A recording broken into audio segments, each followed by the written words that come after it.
Death and Aliens, an in-depth look at horror and sci-fi TV from two friends who vaguely know what they're doing. I'm Courtney. And I'm MK. And how are you?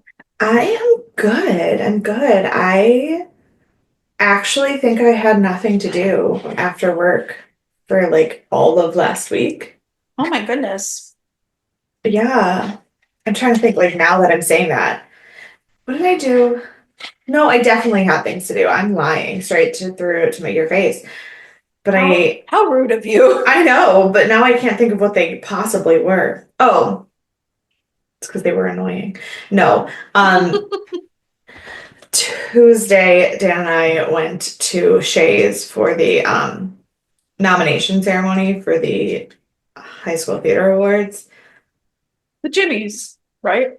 Well, no, like our kids, if they win here, they can go to the Jimmys. Okay. Yeah. But there's also like a lot of other awards like for productions and like cast and orchestration. It's basically like the Tonys for like local high schools. Mm-hmm.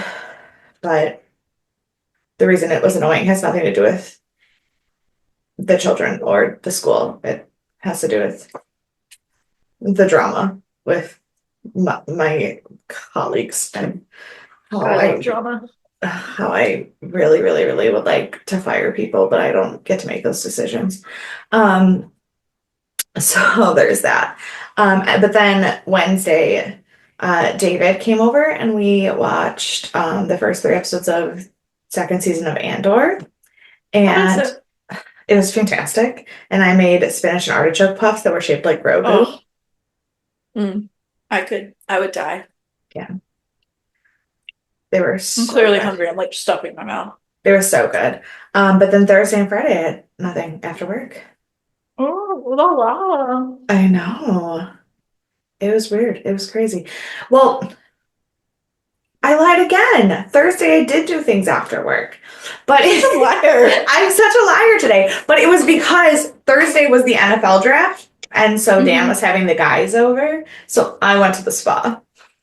Oh. And I got an aromatherapy massage and a facial while they watched football.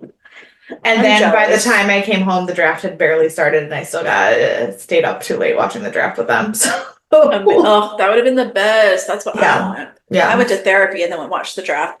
But I'm eating the leftovers from draft night. So yeah, what a time. So I did actually do things after work every day, but like none of them were more work. Mm-hmm. And the weather That's always nice. And the weather was nice, and like I just felt like a real human being for the first time. What is that like? I don't know, because that was last week. We're back to normal now. Back to regularly scheduled. It's Monday. It's Monday, so we're back to I hate everyone. But how are you? I'm getting ready to start a coup at work. Oh. Yeah. Doesn't that sound fun? That sounds so much fun. So I don't know if I talked about. I know I told you about this. I don't know if I talked about this on the podcast. That everybody keeps like coming at me about my hours at work and my days at work. And did I not tell you either? I don't know. Who knows what I'm saying? No, I mean you have told me, but like I was rolling my eyes because you literally got hired on a set your own schedule. Right. Schedule. Correct. And also my schedule doesn't fluctuate. Like I work between 20 and 25 hours at the shop every week. Yeah. Without the I do editing and stuff too, but that's separate. Yeah. But my regular 3 days a week, 20 to 25 hours every week. I only change my days when the full-time person calls out, which is every week lately, which is fine. I don't care. Not really a problem for me. However, everyone has started making it my problem that she's calling out every week. And she says, I'm going to be out this day every week, this day every week. And they're like, no problem. Me, I say, hey, it's not a problem for me to cover those days. So I'm going to move my days around. So I'm still only working 3 days. Yeah. Your microphone is a little echoey. And it's a little echoey? I think it's because it might just be because it's a new microphone. It actually picks up your sound better than the other one did. Is this better? I No. adjusted the echo. No, that's worse. Is that better? Is that better? Is that better? Is that better? Yeah, that's This is better? no. No, this is better? This is better? This is better? Yes. Okay, what about this one? I don't even know what this button does. This one, is this better? Is this Yes. better? Okay. Yeah. Okay. No, I think it's just because it's a new microphone, so it's Is like this better? Yes, that's the best. Okay, I've turned it around. Okay. Sometimes direction. Yeah, I think it's because it's a new microphone and it actually picks up sound and you have like solid walls in the room you're in. It's like I was like, oh. Well, let me adjust for you. And maybe I can talk quiet. I'll whisper. I'll whisper into the mic. It'll be an ASMR podcast. It's your ASMR cool podcast.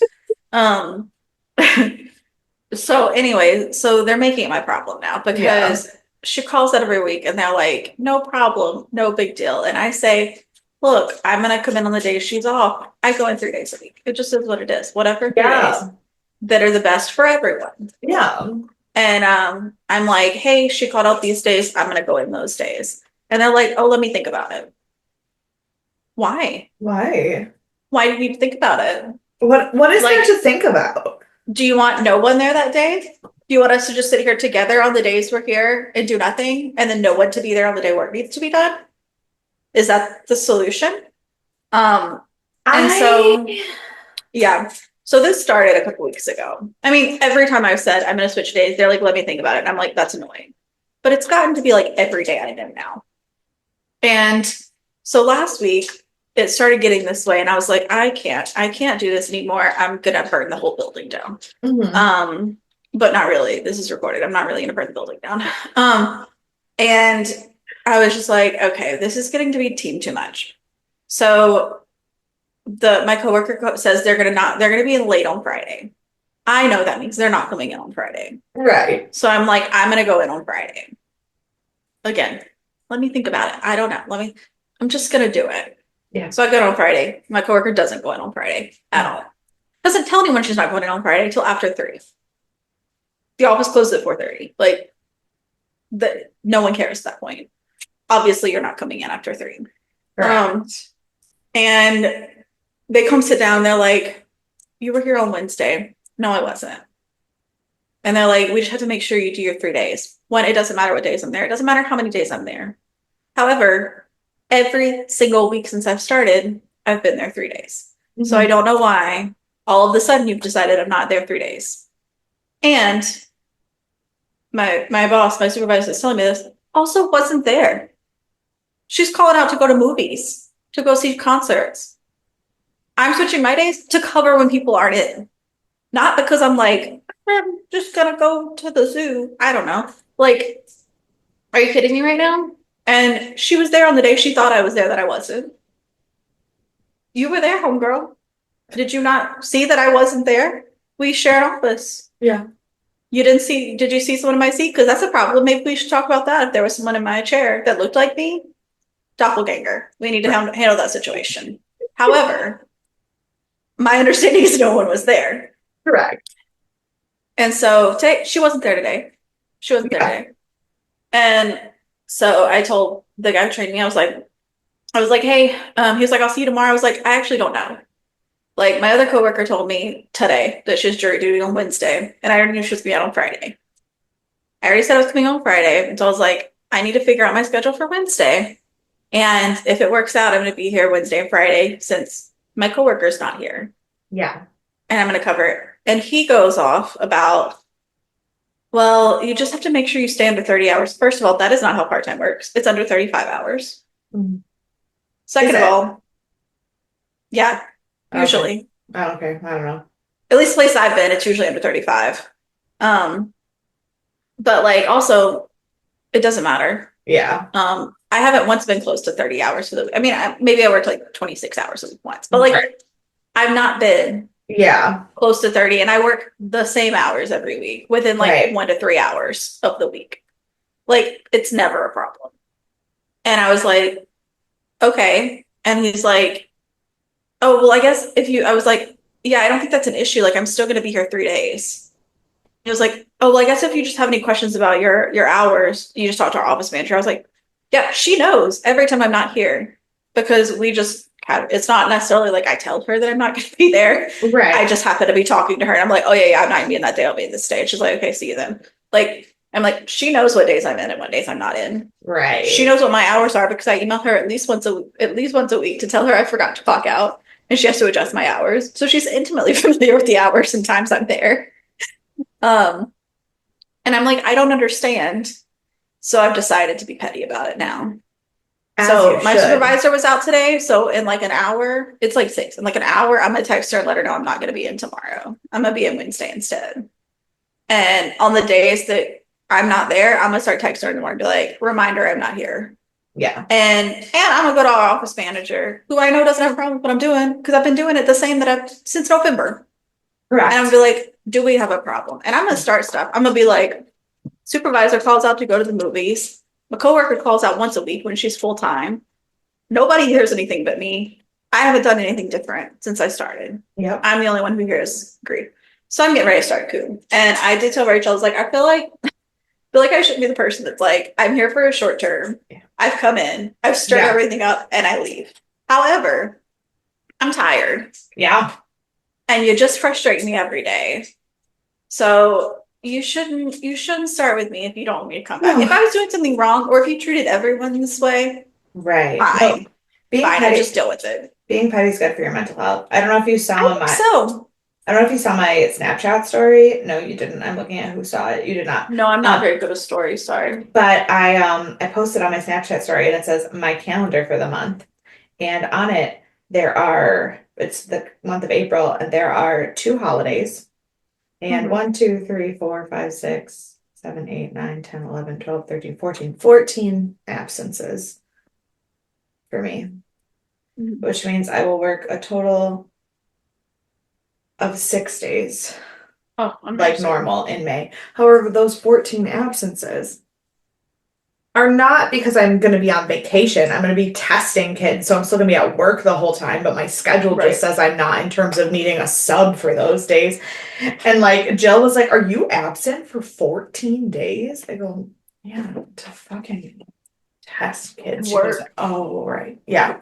I've sub for 14 days for me to just be at work anyway." Yeah. Well, I'm at work 3 days every week. Every week, and I'm there the days that other people aren't, so Yeah. that the work gets done. But that's a problem. Yep. That Or is apparently an issue. It doesn't help that most people I work with are in their 20s. oh Um, God, I that's know. I no, but you know what? It's not an age thing. I used to think it was an age thing, but one of the girls that I work with at Shays, still every single time we get our calendar, within 3 days of getting the calendar for the month, she will find at least 3 days that she said that she could work. He put her on the calendar and she doesn't want to work. Oh no, the woman that is out, she's in her 40s. The one who's my technical supervisor is like 24. Ew. Yeah, that's the problem. And I like her. I like her as a person. I like all of them as people. Yeah. However, to work with, I want to burn it all down. Yeah, no, I just can't get over when people work a part-time voluntary hour job. Like yours is different, like you have to be there a certain number of hours a week, I whatever. don't. I mean, no, No. but I mean it's an office job. It's still part-time, but it's an office job. Like my Oh, part right. So I like have to be in if I'm gonna get paid. Yes. right. I mean, well, we do too, but like my part-time job is literally you make your own schedule. The boss says, here are the days that we need someone to be in the building. Can you work them? Me too. I got hired, and she said, my supervisor said, "What days is Courtney working?" And the owner of the company looks at me and she said, "I don't know. What days do you want to work? What hours do you want?" And I was like, "I'll probably do 3 days. I'll let you know Yeah, if that needs to change." But she's like, "Okay, whatever you want to come in, whatever you don't, that's fine." Like I'm allowed to make my own schedule. yeah, yeah. But I mean, even worse than that, like you Mhm. guys have a set, like this is when the office is open. Oh, yeah, Right. yeah, yeah. I don't The, follow those hours, but yeah, they're there. but the theater is not. Right. Like the theater is quite literally, we get a list and it says, these are the days we need to cover. Can you work them?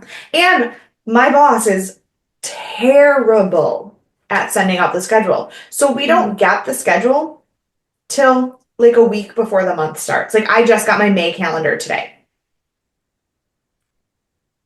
So if we're just getting our May calendar today, and anything that you already have as a conflict for May should already not be on your calendar. Like I already said I can't work Memorial Day weekend because I'm going to try not to go visit grandma in Florida. I already put in that the days that I have things to do with Dan, I'm not working. Like I already didn't put in those in my availability. So if you said you were available for something next week, right now, don't make plans. Right. Right. Yeah. It's like when you're like, oh, I'm going to call in sick because there's this concert and I work the same 9 to 5 job every day and I can't change my schedule. But if I call in sick and I can do it this one time, obviously yours is like, that's not what you're saying. But like if you work a 9 to 5 job and you take a day off because you have one thing that comes up, but your schedule is set 360 days of the year, whatever. When your schedule is build it as you feel like building it 3 weeks from now, don't fucking make plans once you have your schedule. I don't know why it's that difficult. Anyways, while we're in this state, can you bring us a little joy? Probably not. Yeah, that tracks. As doctors, we're trained to be skeptical because our patients lie to us all the time. The rule is every patient is a liar until proven honest. Lying is bad, or so we're told. Constantly from birth. Honesty is the best policy. The truth shall set you free.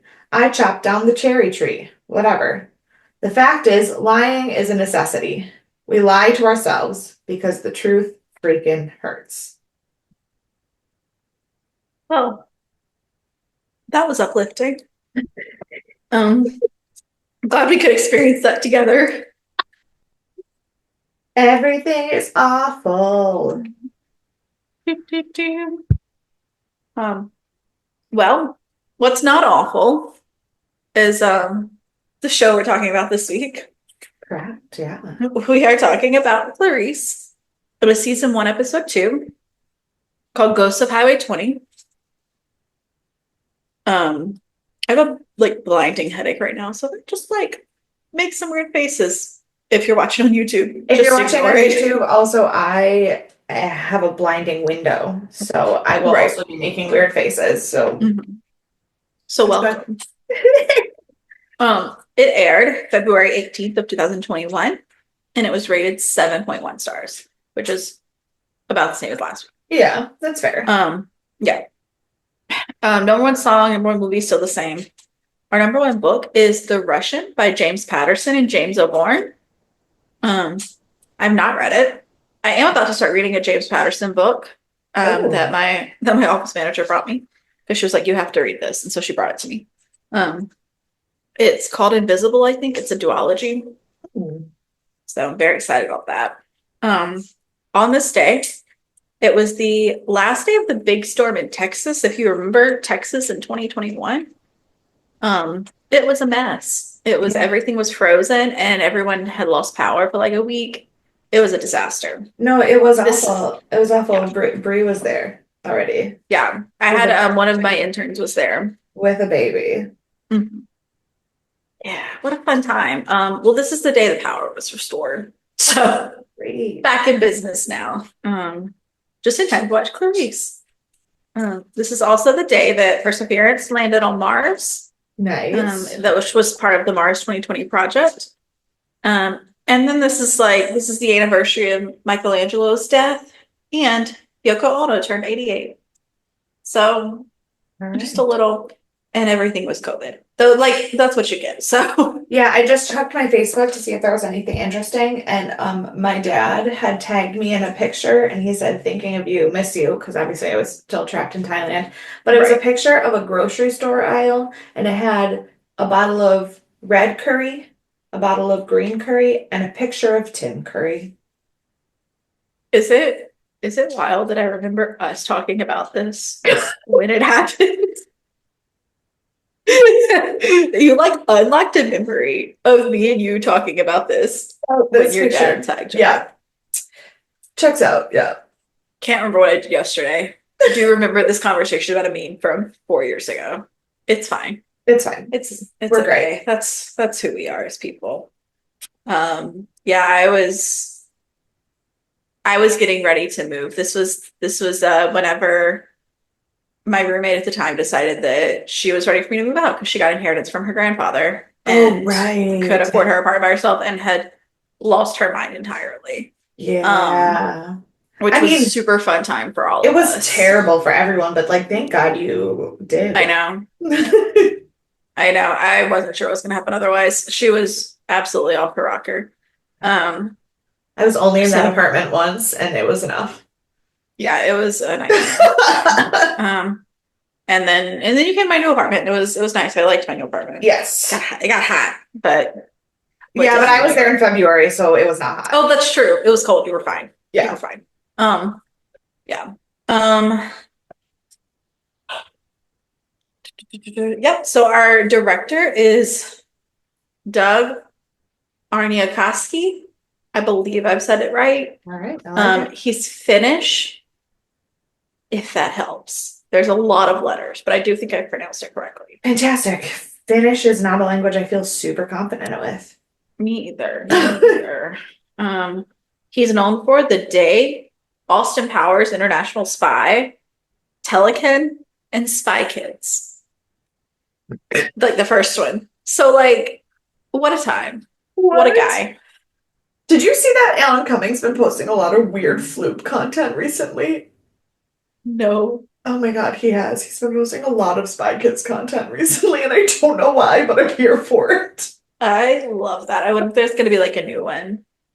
Alexa Panavega, it's time for her to do something again. Yeah. She did Dancing with the Stars, she stepped back. She started a business, she stepped back. Like maybe this Yeah. next thing she's gonna do another She Spy she had a Kids. lot of issues with fertility and a miscarriage, and so her stepping back Yeah. made sense. But she has started being Yeah. on social media again more recently, so I know. Yeah. maybe. So maybe we're getting another Spy Kids. Um, yeah. So he his surname, there's nothing about this man. So I have the information, his surname, that's what's in our trivia. Um, the Arneo part Yeah. stands for old, very old or forest in its normal state, in its natural state. And Koski Yeah. means white water rapids. So his name is very old whitewater rapids, is what his last name means. I'm here for it. Yeah, he's not anywhere. I don't know what to tell you. He's been doing film and like TV for 20 years, and there's just not information about this man. Our writers are Jenny Lumet, who we talked about last week, and Alex Kurtzman and Tess Leibowitz, that we all talked about last week. Also Kenneth Lynn, who is known for House of Cards, Star Trek Discovery, Warrior, and Sweet Bitter. Sweet Bitter, amazing show. Little emotional, little intense. It's a Stars show. Okay.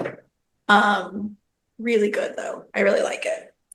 But our last writer, but certainly not least, is Elizabeth Claviter. Okay. Claviter. Okay. Do you know her? I don't know. She is known for So Help Me Todd, Clarice, and Grey's Anatomy in Private Practice. Okay. She was the first person hired to work on Grey's Anatomy. And so she's been there since the beginning. Oh, so maybe she wrote some of these quotes that I use on this episode that are. She probably did because I think that they said like the entire second season was like her pitch. So Okay. like she real integrated.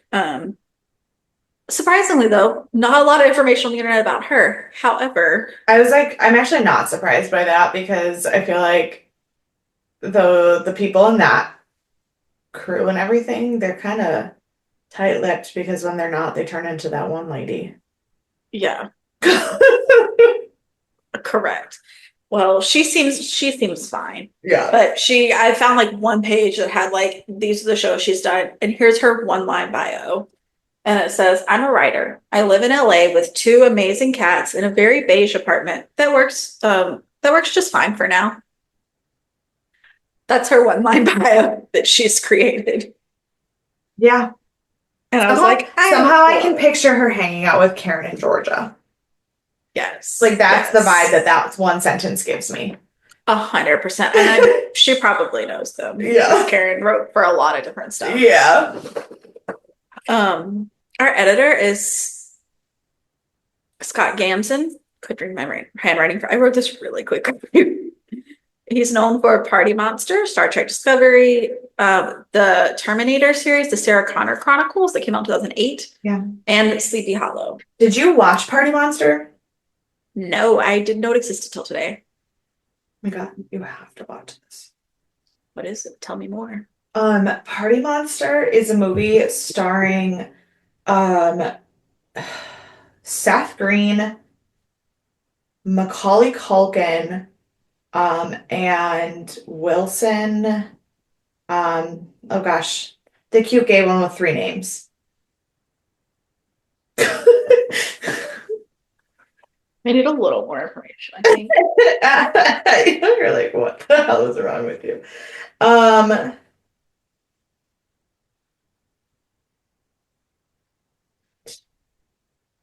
What is his name? Apparently, Wilson Cruz.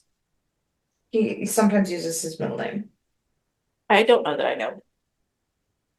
Guess I could Google. But then, and also like, Dylan McDermott is in it. Wilder Valderrama is in it. Marilyn Manson is in it. But basically, it is the real life autobiography of James St. James, who was a club kid in the 90s, who killed his drug dealer and chopped him up into pieces and kept him in a TV stand as his coffee table while doing ketamine. I've heard of this. And the movie yes. The movie is phenomenal. I'll have to watch it. Yeah. I was unfamiliar with its existence. Well, I think he was like an assistant editor on that or something, or like assistant production crew or something. He doesn't have like a ton of big credits. Yeah. And then our star that we're going to talk about today is Luca de Oliveira. It's Vira, so I think it's Vera. Okay. And that he plays Tomas Escobar. So, our fave. Yes. He's known for Clarice, Silk Team, Animal Kingdom, and The Punisher. Not a lot of information on him because he's kind of newer to acting. I was gonna say, SEAL Team and The Punisher are newer shows. Yeah. Yeah. So he was scouted by an agent at the Punisher premiere. Like that's when he got representation. So he's like pretty new. Okay, cool. And that is our setup for today. Now if I could go back to find where the show starts. So we start out at Ardelia's. I truly cannot read my own handwriting. Okay. I'm so sorry. It's okay. I know that that's her name, but every time they say it, I just want it to not be her name. I want her to have a different name. Yeah, I feel that. It's a strange name. Yeah. Which, like, not that I'm not a fan of strange names, but I don't know. I just want it to not be her name. But it feels like it should be a different name, too, though. Like, you think, like, Delilah or Amelia. These are the things that I think of when I hear this name. Yeah. I just keep thinking of Bedelia. And then I want it to not be that because then every time I get a flashback to the end of Hannibal and I want to die. Right. That's fair. Well, this is Ardelia, and she seems okay so far. Yes. So we start with Clarice doing push-ups, and she's mad because Finler came out and gave a statement after her speech that she spoke prematurely and that basically nothing she said was reliable. And she's like, maybe I shouldn't have said it quite the way I said it. However, I am still right. Yeah. And then and Ardelia's kind of talking her through it because she also is FBI, obviously. Yeah. And she's like, you have to like follow the chain of command. It is what it is. And then the FBI calls and said that they had a shooting by, quote, the Statesman. And so she's going to Appalachia to meet with Novak, who is the leader of the statesmen, which is basically the people that think that they are separate from our government. Yeah. What are they called? Like regular?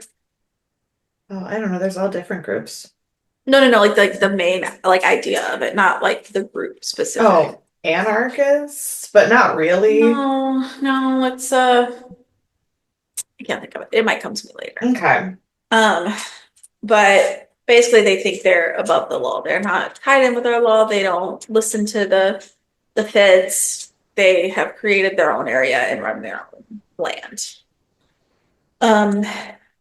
And so she goes to talk to Novak, who's the leader, and they have snipers pointed everywhere.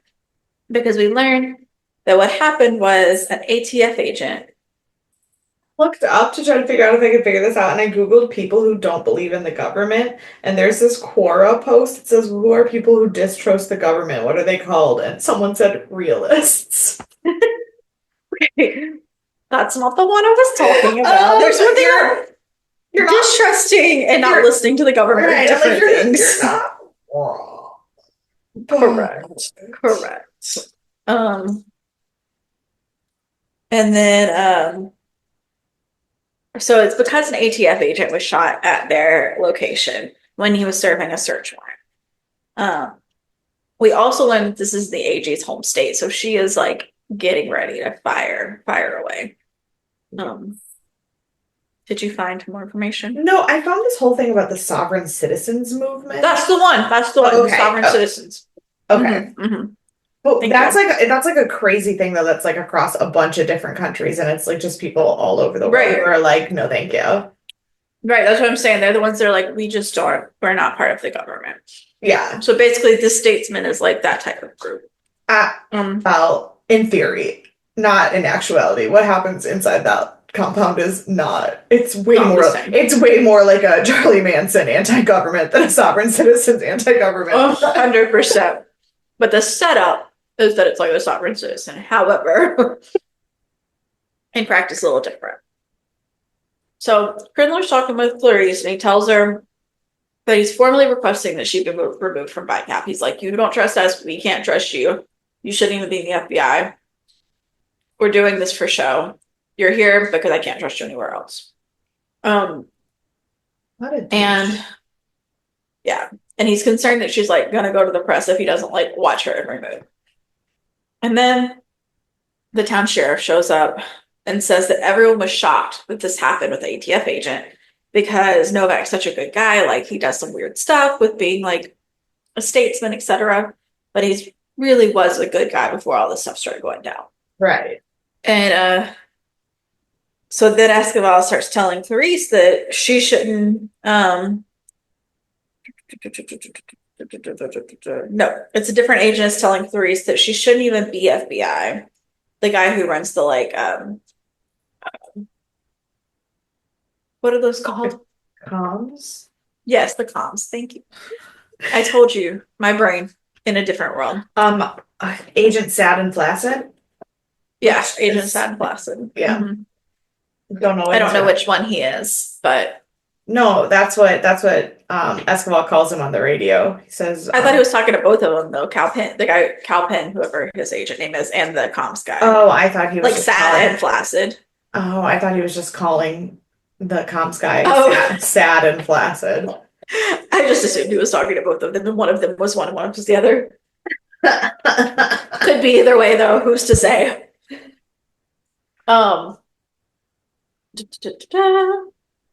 So she's explaining that their behavioral science is good for offense too. When he's telling her this, she's like, it's good for everyone to have behavioral science. Like, even if you like don't trust me or don't want to work with me, it doesn't really matter. Like, everyone kind of needs this to move forward. Yeah. And then she gets a flashback, and we see that there's a child calling her Reese, who's obviously a close child of hers. Yeah. And we learn that something's happened to her dad. And we come back to the present. And so she sees a kid outside while she's hanging out with Comms guy, who she tries to talk to, but then he ends up, he only stops for a moment before he turns around and runs back inside. Yeah. And then they're looking like the heat cameras and stuff, and they say that it looks like there's like 20 people inside. So they're like, there's a ton of people in here. Can't just bust in because who knows what's gonna happen. The Yeah. kid comes back out with a bullhorn. And thankfully they're all like, don't shoot, it's not a gun. He has something that's not a gun. Right. Well, and they never wanted to shoot because it was a child, because Clarice was like, Right. hey, by the way, remember how the sheriff said there weren't children in there? There for Lie. sure are children in There's there. for Right. sure a child. Right. There's at least one. Yeah. And he says that Novak wants to talk, but he only wants to talk to Clarice. Surprise. Yeah. And so Clarice says, well, I mean, here's the thing. A, Clarice seemed to like connect to the little boy, but B, you're a bunch of like middle of nowhere Appalachian like anti-government, and the FBI is there, and then there's this one girl with this wild West Virginia accent. Who do you trust? Her. Yeah. Like, well, she also explains that like obviously Novak is one of these like Appalachian guys who's running his own like compound. He likes to think he's in control of all these women, so she's gonna like doll herself up. Yeah. So that he sees her more as one of those women as opposed to a federal agent. Right. And so she is the best choice, whether it's the one he wanted or not. She is the best one. Yeah. And so she goes in, or she starts talking about trust again with Escobar, and he's like, you know, I trust you. You have to trust us. Like, we have to do this. Just go do it. So then we flash over to AG's press conference, and we learn that she's running for government, like higher government. And so, she's decided, she's running for the governorship. Yeah. And so she only wants a peaceful resolution. She's like, we can't have any shootouts. We can't have any deaths. Like, it has to be a peaceful resolution. And so then we go back to Clarice, and she's with the boy, and he asks if she's famous, and she's like, what do you mean? He's like, I've seen you on the TV, or they've seen you on the TV. She says, I've heard about this living with like my mom and her friends. And she's like, is that who you live with? Your mom and her friends? And he's like, yeah, that's who I live with. And then we walk into the compound, and they play Loretta Lynn, I Don't Want to Play House. Yeah. And that was a weird choice. Like, I guess the lyrics go. Yeah. However, it's just not quite right. I would not have picked that as the song to go there. You know, I watched a movie the other day that also had weird music choices, but that one was on purpose, and I think I just forgot that this had such weird music choices because my brain was other places. Yeah. This is for those of you who don't know, this is a really extensive process that happens for music to be placed in TVs and movies. Yeah. Like, it goes through a lot of people, and they have a lot of different like spots that they like fill in until the last minute when they see what they can clear. And this is the one that ended up like after this like 3 to 6 month process, this is the one that got there. Yeah. It just wasn't quite right. The movie I watched was Deadpool, so they probably pulled. I haven't watched the newest one yet. The new Deadpool, yeah. They probably had a budget for songs a little bit higher than this CBS show. So I have some insight into that I can't share on the podcast because we used to work with Marvel a lot. But they intentionally put weird songs in their movies. Well, and it's Deadpool, so it is intentional. Like, yeah. Everything about it is weird, but it's like weird enough to break the fourth wall, completely make you uncomfortable on purpose, kind of weird, and not in a wait, what? Yeah. So he starts telling her, oh no. So she walks in and Novak's there, and he starts telling her that she's fallen victim to late stage capitalism because of all of these artificial dyes, because she's brought in like canned foods and stuff. Because she's like, these people probably aren't eating. They're just locked in a compound all the time. So who knows what's going on in there? And he starts bringing up Buffalo Bill, which then makes her like freak out a bit in her mind, but she tries to like keep Yeah. it down. And he said that Buffalo Bill breaks his heart. And he's like, people that feel like they need to change themselves to be loved breaks my heart. And I was like, in theory, Yeah. correct. However, I don't feel like you mean that the way you say it. Honestly, almost feel like he does though. Like I really feel like this guy is just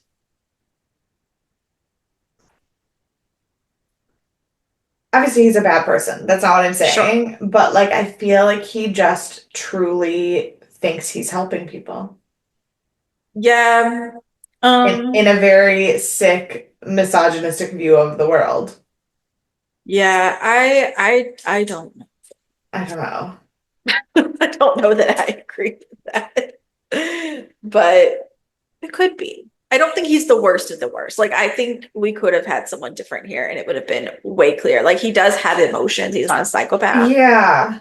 And he does feel and care to an extent. Well, and it's the scene at the end when we get there. We'll talk about it. The Yeah, scene at the end about the soda jerk that really makes me think he doesn't think that he's doing anything wrong. right. He doesn't quite get it. Yeah. Yeah. So and then he's talking about hating the feds.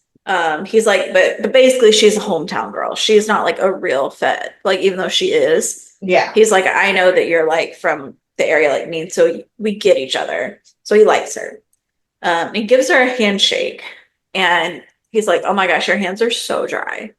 And he puts casserole in her hands, and I was like, "This is a little too reminiscent of like she puts the lotion on the skin." Um, and so I was like, "That's gotta be like." Yes. Not only is someone putting casserole in your hands, you also have a memory that's now triggered that's icky too.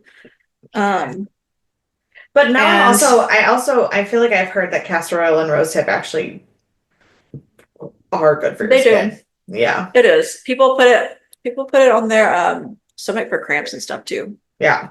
I have not, and I will not be, but other people do and say it works well. Yeah, it's messy. If you have the Yeah. ability to be messy to do it, great. I am too messy of a person anyway. I would Right. ruin clothes with like unscented clear lotion. I don't need to put castor Mm-hmm. oil on my hands. Correct. But it is kind of weirdly like I think that's why I think it has such a Charles Manson vibe because like Mm-hmm. it's icky and misogynistic, but like they are actually growing their own vegetables without the government and like using natural remedies to take care of themselves and limiting children's TV time and like there's a there's a weird commune vibe to it that is not That's how completely. cults work. I know. Don't join a cult. Don't do it. We're not Yeah. cult apologists, MK. No, we're not. We're not. We just have like indicated many times before that I get it. I get it. Right. Right. Correct. Correct. But it's okay. Now you live with a serial killer. You don't have to be worried about getting into a cult. I'm already in So one. he'll protect. No, he's not going to join a cult. You think Dan's joining a cult? No, no, no. Like I'm in the cult of him being a serial killer. Yeah. Yeah, He yeah, yeah. could you imagine him leading a cult? No, no. It's a partnership. It's a partnership where he doesn't kill you. Yeah. Yeah. It's a good time, probably. Um da, da, da, da, da. Yeah. So then he starts talking about he knows how much you have to like leave behind to like get up and get out. Because she was like, yeah, I was raised there, but I got up and I got out. Yeah. And he's like, wasn't there someone in your life who could have used someone like me? Because he knows that she's like left people behind. Yeah. And she says, my brother. Oh, well, because he also says that the reason he has all those locked doors in the compound are that he locks drug addicts in there to detox themselves and get clean. And Appalachia has a very, very intense narcotics and amphetamines use problem because of the poverty in Appalachia. And so like he's like basically like wouldn't you rather, like, these people that you left behind, these people that you loved and you had to walk away from, wouldn't they have been better if there was somebody to get them clean? Yeah. And so I'm if like, he's pulling out, oh, it really kind of pissed me off that he's lying about those rooms because I'm like, no, like I got it, except for that he's a liar and I don't. well, he may be detoxing people. That could still be true. Yeah, except for when we see Um, the cameras, we know what's yeah, happening. but that doesn't mean both things aren't happening. It's possible he detoxes them first before he abuses them. Like that is very Fair, possible. that's fair, that's fair. Um, and so then we get another flashback, and Clarice's mom is wringing out her father's cup of blood. And we also see her with her therapist, and he's telling her that she doesn't need to be an agent. Um, and she's going through all of this, and she like goes to the bathroom, and she's just like sitting there, and she like throws water on her face. She's like, "Don't." Yeah. And then we get a pan over, and they're watching her through a two-way mirror. Obviously, no surprise there. And he sees that she's on edge, and he says, "Now's the time to start raising hell." Yep. I was like, okay. So the attorney general is now there, and they're and they've decided to cease fire because they've started this conundrum. They started throwing bottles. The agents have started shooting. However, Clarice tells them to cease fire. They're going to figure it out, and so they do. And Well, they said Novak tells Clarice to have them halt because he will negotiate, but only with the local sheriff, not with the feds. right. And so the sheriff tells everyone to lower their guns while he goes in. And Novak's going to show them his armory for goodwill. He's like, you can come and see everything. Maybe you find the gun that shot him. Like it just, we'll see how it goes. Yeah. And so then at this moment, Clarice is supposed to go back, but she's worried about the blade, obviously. And this is where we have the scene where the agent sat in Placid. Um, and Ascavel starts telling them they need to find Ardelia. They're like, this girl's going to do what she's going to do. Well, so and we need to look into people. Okay, so this I feel like there was like this scene explained what they were thinking without like, but it was kind of quickly. But they basically, because ATF shot first. Right. And ATF was even there in the first place when they didn't really have any reason to be there. They were like, somebody in ATF is dirty. Like, there's got to be a dirty cop here. Something. Yeah. Why is this even happening? But they didn't trust anyone to run all the ATF profiles for them. And that's when Esquel's like, actually, there is one person who we can trust to do this. Yep. It's like, we got to start running the teams. Yes. And so Ardelia, they call her up to start checking in on people, and she does. So then Clarice sneaks back into the house, and she's like kind of sneaking around, and she goes like downstairs, and she sees these like jail cells basically. She sees rooms set up and cameras set up. Mm-hmm. And she goes and sees the recordings, and she goes to turn one of the recordings on, and it's Novak chaining a woman up in the basement. So you can imagine what's going on there. And then we go back to Ardelia, and she's found the file she's been looking for. And they have a file in the sheriff along with some of these other agents and some of the other deputies, but they can't get anything on it. Yeah, so they realize it's not ATF that has crooked, it is all within the local law enforcement. And the shadiest of them all is the sheriff, who is now, the only one inside the building with no effect. And so they said that they just haven't been able to pin anything on him. They've been basically hunting him for years, though. And so then the attorney general says they know that like they're going to send out a patsy because they're working with the sheriff.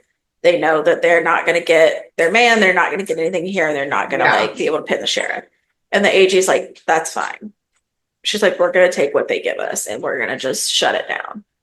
And Because That's not she's worried great. about what it looks like. Yep, she's worried about running for office. And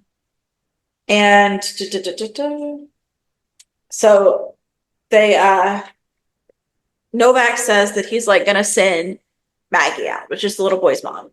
He's like, she's a good girl, she'll be quiet, like we don't have to worry about her. She's gonna go. Yeah. And the sheriff's like, okay.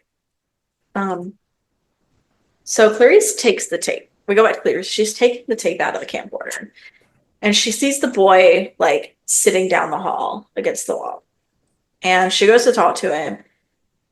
And he tells her that Novak told them to start throwing the bottles. He's like, it was like this chaos happened because Novak told them to do Yeah. this.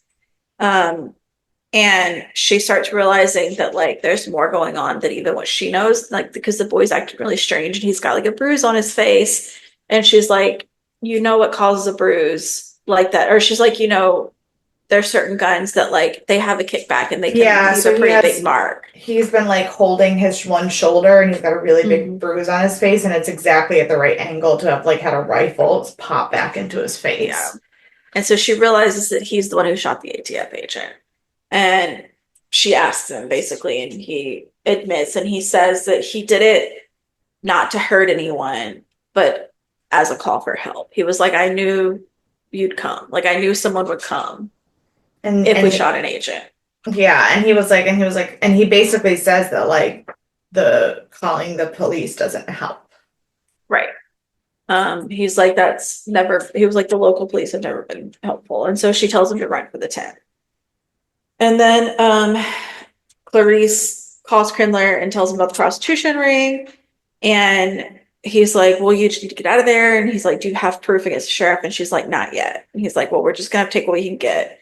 And she's like, I know I'm not really in a place to be asking for favors. However, yeah, I think I can nail this guy. Can I stay in? And he pretends like he can't hear, like the comms are broken. Yes, that was my favorite. I was like, okay, yes. Okay. I was like, all right, we're back in good graces. Yeah, we can. Because he knows that the AG would have made her come out. And so he just pretends like he can't communicate with her anymore. Yep. And so she's sitting on the couch by the TV and Novak goes to talk to her. And this is where she's telling him a story about the soda jerk and her dad. Yeah. And her dad was local law enforcement. And he was like one of the good guys. And he was always like protecting people. And he like always knew he was going good. And like the soda jerk was like always not, basically. Mean. He was like mean. He was always mean. And so her dad ended up dying in the line of fire. And so she's telling this whole story. And she tells the story about one time after the soda jerk was really mean to her and her brother, her dad walked into the store and immediately the soda jerk like became a different person because her dad because the power was just that powerful, just not by forcing himself to be powerful, but by being just such a good, strong person.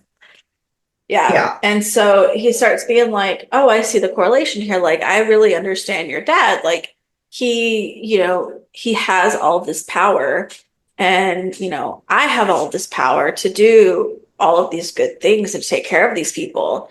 And she gets to the very end and she's like, you don't get it. You don't get it. You're the soda jerk. And he's just like taken aback. And he starts asking her like about her feeling power that's intoxicating. She asks how it makes him feel with his women, which is how we get to this point where he says it's also intoxicating. And she loves it. And she says the sheriff is like her dad because he's the one really without the power. Yeah. He's like, you're just a soda jerk. You're just mean. You don't have like any real power. The sheriff is the one with power. And he goes off and he just starts confessing across the board. Yeah. And he's like, no, everyone's in my pocket. The judge, the like court workers, the sheriff. He names like 6 or 7 people in the local government that are like part of his prostitution ring. Yeah. And she tells him he's under arrest and he pulls a gun on her. Yeah. He's like, that's funny. You don't have handcuffs or a gun on you. Weird how you're going to put me under arrest. Which I got to say, that is something that bothers me all the time about like TV cops, because TV cops will all the time be like, I just got a confession, you're under arrest. While they're like in plain clothes with no weapons or way to arrest. How are you going to arrest somebody?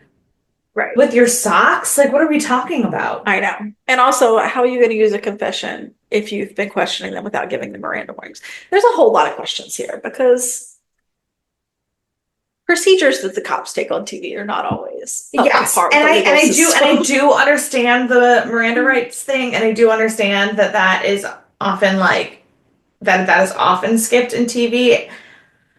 But also, like, I feel like in real life, that is skipped sometimes too. Like, if it's a violence, It's no, like if there's a direct threat of violence and you have to like contain someone, you can't keep them. well, containing Um, them, that's a whole separate thing. That's a whole right, separate. I'm talking about the confession only. right, yeah. But I understand that like in the middle of a firefight when you're throwing handcuffs and locking people up and you're arresting them, you don't always say every correct word of the script in order to but to just like be eating your lunch at a cafe and then arrest somebody Yeah. what? I will say in this particular instance, at least she knows like the entire team is outside. Like he's not getting out once they get out. How's she going to do right now? We'll see. We'll see if she Correct. survives. However, Correct. Yeah. she does at least know that once this part has ended, Yeah. he's going into custody. Sure. But So, also you get him out of the building to the people with the cuffs before you tell right, him you're arresting him. right, because now he's going to just pull a gun on. Yeah, yeah. Um, and so they're going through this back and forth, and she's like backed up against the wall, and he's like, "I really thought you'd have more fight," and she's like, "You don't know anything," and drops to the ground, and Esquivel shoots him straight in the forehead. Um, which is great. So he's dead. And then we're seeing the tapes, and AG's playing the tape for Sheriff Rowan of the Yeah. confession and everything. And she tells him to get his people off the street and gives him 6 months to retire. Which is not really how the sheriff works because it's a voted in position, so it's not really a federal thing. However, um, she does tell him he has 6 months to basically clean everything up, and then he's got to go. He's got to step down. Yeah. Um, and Clarice is not thrilled with this win. She's like, this isn't really a win. No one's going to jail. No one's serving time. Like, Yeah. people are just losing their jobs. They're not being prosecuted. And there was like a whole prostitution ring being handled, like, for who knows how long. And she says not every situation has to be political. Right, right. And the AG goes, actually, it is. Yeah, yeah, yeah. So we also learn that Crinler has withdrawn the request to have Clarice transferred. Mm-hmm. And we also see that the boy and Maggie got out, all the kids got out. So everything's coming together. And now ViCap, along with Clarice, is a team. And then we have one last flashback of Clarice and her brother making snow angels Yeah. before theoretically the world ends. We don't know what happens with her brother yet, but No, but I kind of felt like that was like showing that she is healing that from her trauma and that and that this job doesn't stop her from healing. It's the only way she can heal. right. Yeah. That was the symbolism there. Mhm, mhm. But we're also something's gonna go wrong with her brother because we know that he needed someone to protect him. And I don't know if he did drugs. I don't know if he was like a drug addict and that was the insinuation Yeah. when she talked with Novak, or if he died because he like, maybe he died in line of duty also. Yeah, Or who knows? I don't know. I don't know that I want too much emphasis to turn to her brother and her mom. Like I I think don't that I don't think it will. I think it's just part of yeah. her story. I think it's I would if it was like okay if the show had made it to a season 2 and then in season 2 we pull in her family for like an extra level of trauma because we can't say it's Buffalo Bill forever and ever and ever without Right. that story getting old, Right. then it would be fine. But I already think there's so much about her healing journey as a person that I really don't want her brother to be like become the next case or something. Like I don't love that at all. That's fair. I don't think we can use Buffalo Bill through even this whole season. I think it's gonna get old before the end of this season. Yeah. Um, and so I don't mind the flashes of like I think that was a good Oh, no, no, a no. good I way to like, handle her dad and I like like, oh no, I like the yeah. flashbacks. I just mean, I hope that like current, concurrent, her brother does not become a story. Oh, no. Yeah, yeah. No, I I think don't. he's dead. I don't think he's Right. alive anymore. Okay. So I don't yeah. mind the flashbacks. I think that it's important that she has other traumas too, and that Bill Yeah. isn't the only trauma, and that there's bits and pieces of her life that she's figuring out, and it's about her journey. Cool with that. I Mhm. just, you know how sometimes in shows they're like, this is the traumatic thing in a character's life, and then 3 episodes later, the traumatic thing is at their doorstep because apparently we can't deal with Right. trauma unless we're dealing with it head on. Don't want that. Yeah. No, I don't want that either. I don't think that I think he's dead. Okay. So I don't think that's gonna happen. I mean we'll find out, I'm sure, but that is what I think. Um Did you know? I don't know if you paid attention when you watched this, but did you know that there was a deleted scene on the DVD? I did. Did you watch it? I sure did, and then I got mad because it was not a It was deleted in the scene. episode? Yeah. It was different than in the episode. There was slight changes in the dialogue. They in the actual episode they didn't name the Mhm. people that they were talking Yeah. about in the deleted scene. But I was so mad. I was like, I got so excited because we finally had like cool extras because I'm watching this on a I know. DVD instead of a streaming service, and then it's the shittiest deleted scene Yep. ever. I did the same thing and I was so mad. I was like, what is that? I was like, this is it. We've seen this scene. This scene is done. Yeah. I do have one goof. This is set in like 91, 92, Yeah. and they referenced Waco, which happened in 93. So they Oh, is it? I thought this was set in 94 because I thought it was a I year. thought Silence Lambs was 90 and it was a year later. I thought Silence of the Lambs was 92. Maybe I'm wrong. Look, we know how IMD Well, no, because how Silence of the truthful Lambs. So yeah, IMDb Silence is. of the Lambs came out in 91. Right. So I guess Clarice is probably then set in like 92. Um, It says it's set in 90 is set in it 93. says it's set in 93. So it says it's set in 93. And when did Waco happen? 93. I assume it's early because Silence of the Lambs was 91 and it's only a year later, so it's probably like early. Let's see, wait.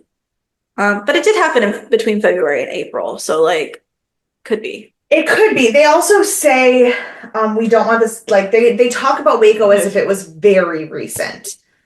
That's Like true. within the last 6 months. So if this is the end of 93, Yeah. then that's so it's It's hit or miss. it's finicky. It could be wrong. It's very nitpicky on timeline. Yeah. But Do you have any other thoughts about this episode? I really like the episode. I like that I like that we're getting a bit more of a feel for the team, but it's not becoming like a team show. Like it's not like a CSI or an NCIS where the team is all equally important. It's still about Clarice. I do like that Krenler's coming around and that we actually are going to have a team. Yeah. I like that despite the fact that she's on their side, that the AG is kind of becoming this like she's not a villain, but she's definitely an antagonist. Yeah. I like that vibe, and I like the malevolent antagonist where she's like helping them, but not really. Yeah. I like that too. Oh, benevolent, not malevolent. I was like, that word I'm saying is wrong. Right.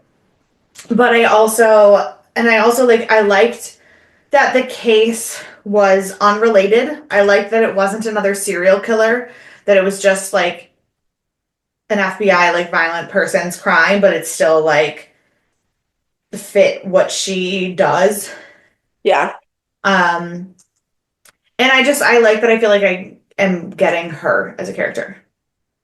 Yeah, I really like it too. And I'm concerned that it's gonna like crash and burn at the end because it had such like crazy reviews. But I do really like it. And I like that we're kind of steering away. I mean, we talked about this a little bit last week, that we like that it's steering away from the like traditional Hannibal stuff, even though it like has to, but I'm glad to. And I also like that we're getting a likable team. I like that Kremler's coming around. That was one of the things that was probably my favorite parts of the episode. Yeah. Because I feel like we're getting maybe he'll turn into a Jack Crawford, but like the Jack Crawford that like The Jack Crawford we could have cares had. about people's well-being. Yeah. The Jack Crawford we could have had. Right. And so I love basketball, so you know. Yeah. Um yeah, but I feel like at the end of this episode we had hit a lot of the like big trauma marks. So I feel like we're trying to like leave Silent Slams behind because Mhm. we did the lotion, we did the shooting someone again, we did the like, and we talked about like how she's already shot another person, like from the last Yeah. episode. Like she kind of hit all of the like reliving of those trauma experiences. And so I feel like they're kind of like, we have to build off this because this is where she's from and we're moving forward. I think it's really interesting because I think the reason we like it is because it's a traditional crime show that just Mhm. happens to take place in the same universe as Hannibal. Yeah, And that's probably exactly the same reason why the ratings were terrible because people yeah, wanted it to be a Hannibal show and it's not. It is a right. traditional crime drama. And I feel like this one, like, I don't know if the editing was a lot different. It's a different editor. Yeah. But I felt like the visuals were a little truer to like a 90s visual this episode Uh-huh. than last episode. I didn't, when I was watching, when she picked up the camcorder and was looking at it, I go, what kind of camera is that? It's 1993. Like, I literally had that moment. And I go, nope, Yeah, that's the camcorder my grandpa had in 1993. Like, I got it. right. It took me a quick minute to, like, turn myself around. But, Yeah. but it's because it didn't have that, like, fake 90s Mm-hmm. Mm-hmm. gloss to it.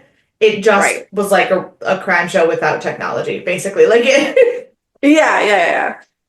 So I liked that. And so I'm feeling positive about it. Um, I anticipate it's going to lean more political than some of the other ones too, just like a traditional crime drama does. Yeah.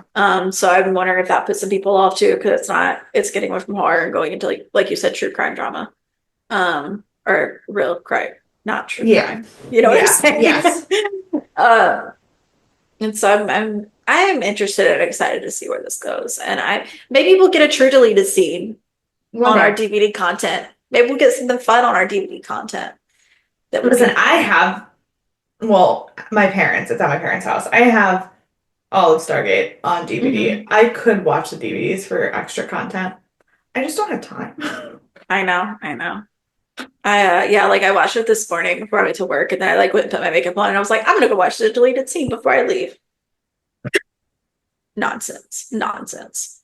Um, anyways, so that is our second episode of Clarice. And who do you want to punch in the face? The AG. I know that Yeah, that's probably not the right answer. There's probably worse I think it people, is. but no, yeah, not a fan. I'm really displeased with her political leanings, especially with like because she knows like people who like her daughter lived through something like Yeah. this.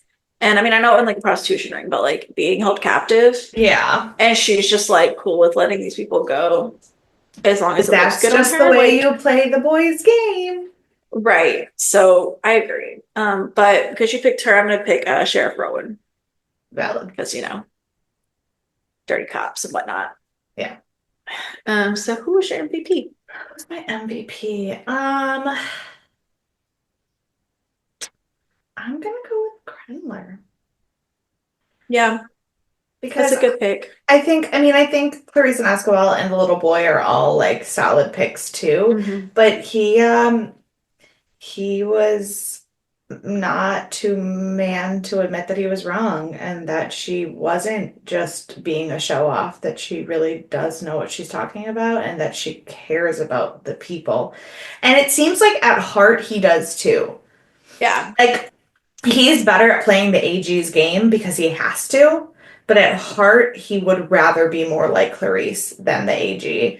And she's kind of giving him an excuse to lean that way, and I really appreciated like the shades Mhm. of gray that you got to see there. Well, it very much was giving like Hammond supporting Jack vibes. Yeah. Like, Yeah, yeah. So I totally get that. Yeah, because you picked him, I'm gonna pick the little boy. that's fair. Because without him, no Truly. one would be saved. That's So true. He did kind of rescue everybody. he did. Um, all right. So on that note, if you want to talk to us about Clarice or any of the Hannibal universe, you could email us deathandaliens@gmail.com. You can find us on all of the social media at Death and Aliens. You can find me at CECloud13. And you can follow me everywhere at EMKAY_superstar. And we'll see you on Sci-Fi Sunday. Bye.